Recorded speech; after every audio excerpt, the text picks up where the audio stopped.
Halo semuanya, kembali lagi ke mata pelajaran Pendidikan Agama Kristen.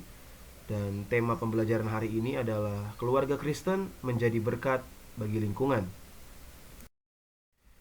Di dalam Alkitab itu terdiri dari 66 kitab.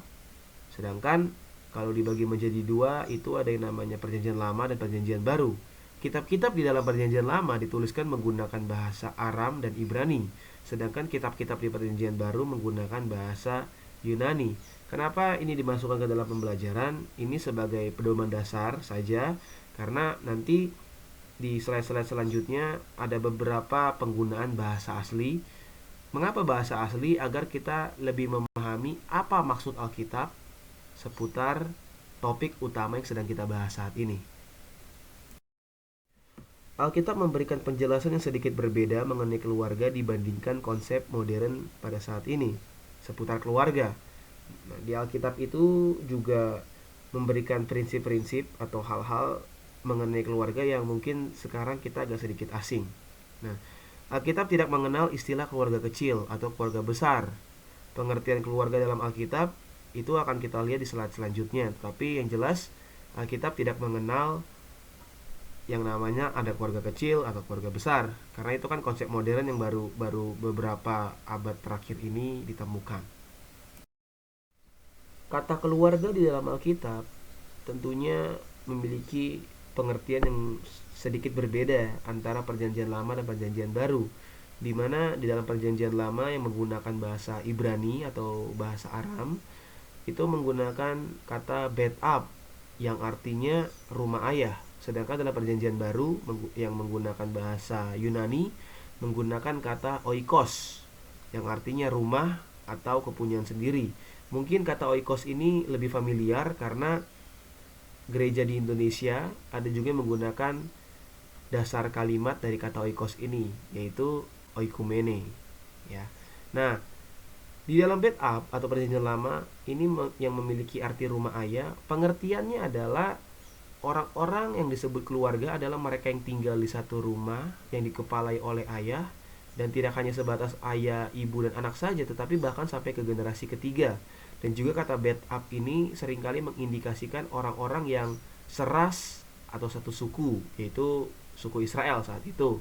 Sedangkan kata oikos yang berarti rumah atau kepunyaan sendiri adalah orang-orang yang tinggal dalam satu rumah yang seringkali disebut sebagai keluarga juga. Jadi tidak hanya sebatas hubungan darah saja, seringkali orang-orang yang ada dalam rumah itu tapi tidak memiliki hubungan darah itu juga tetap disebut keluarga. Nah, kata bed up dalam Perjanjian Lama itu juga digunakan di salah satu contoh kejadian di dalam kitab Kejadian pasal 50 ayat 7 sampai 8. Demikian firman Tuhan. Lalu berjalanlah Yusuf ke sana untuk menguburkan ayahnya, dan bersama-sama dengan dia berjalanlah semua pegawai Firaun, para tua-tua dari istananya dan semua tua-tua dari tanah Mesir, serta seisi rumah Yusuf, juga saudara-saudaranya dan seisi rumah ayahnya. Ini menggunakan kata bed up yang berarti keluarga. Suatu keluarga itu dimulai dari adanya pernikahan resmi di hadapan Allah antara ayah dan ibu, dan tugas mereka adalah sebagai pencari nafkah, pelindung, serta pendidik dalam keluarga. Namun, kalau kita membaca di buku cetak kita, bab ini justru lebih banyak menekankan posisi anak di dalam keluarga. Mengapa demikian? Karena posisi serta peran anak di dalam keluarga memegang peranan atau pengaruh yang sangat penting untuk menjaga keutuhan dan menentukan bagaimana keluarga dapat menjadi berkat bagi lingkungan.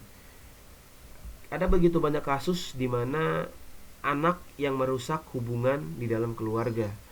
Orang tua memiliki sifat-sifat yang baik, orang tua memiliki pengajaran yang baik, tetapi karena anak ini mencari masalah di luar atau menjadi seorang yang pemberontak, akhirnya keluarga ini menjadi tidak utuh. Ada juga ada kasus yang dimana keluarga ini memang orang tuanya tidak terlalu bertanggung jawab, tetapi karena anak ini tetap bertanggung jawab, akhirnya keluarga itu tetap utuh.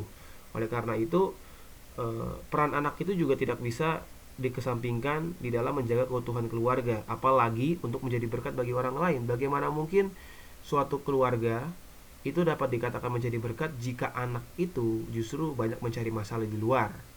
mencari kasus di luar dan lain sebagainya. Oleh karena itu, posisi anak dalam keluarga tidak tidak hanya sebatas pribadi yang harus dilayani saja, tetapi juga pribadi yang memegang posisi yang penting di dalam menjaga suatu keharmonisan dan keutuhan dalam keluarga.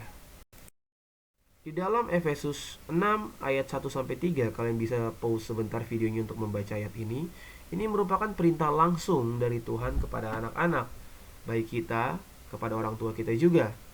Mengapa demikian? Karena ini merupakan pedoman yang umum dan pedoman yang penting bagi kita anak-anak Kristen. Bagaimana kita memperlakukan orang tua kita dan bagaimana kita mempengaruhi orang tua kita. Dan bahkan ada janji yang Tuhan berikan bahwa ketika kita benar-benar menghormati dan taat akan orang tua kita, Tuhan menjanjikan kebahagiaan dan panjang umur di bumi. Kebahagiaan seperti apa? Kita nggak boleh menyamakan definisi kebahagiaan kita dengan Kristus, karena Yesus itu memiliki definisi tersendiri dan waktu tersendiri bagi kita. Istilah waktu Tuhan itu adalah kairos. Tuhan itu memiliki kairosnya sendiri bagi kita. Jadi percayalah kepada Tuhan, karena Dia yang paling tahu kapan waktu yang terbaik bagi kita. Sehingga pada akhirnya kita bisa merumuskan gambaran atau ciri dari keluarga Kristen yang menjadi berkat. Yang pertama, keluarga Kristen haruslah dimulai dari persekutuan antara suami istri atau laki-laki dan perempuan. Jadi jelas ya, nggak ada yang laki-laki dan laki-laki atau laki-laki setengah perempuan dan apapun itu yang hybrid atau semacamnya. Selanjutnya juga tidak mengenal poligami. Pernikahan Kristen yang sejati dan yang berbahagia tidak mengenal satu istri, dua suami, atau dua istri, satu suami. Yang ada hanyalah satu istri dan satu suami, dan hanya maut yang dapat memisahkannya. Selanjutnya, keluarga ini harus berfokus dan berpusat kepada Kristus.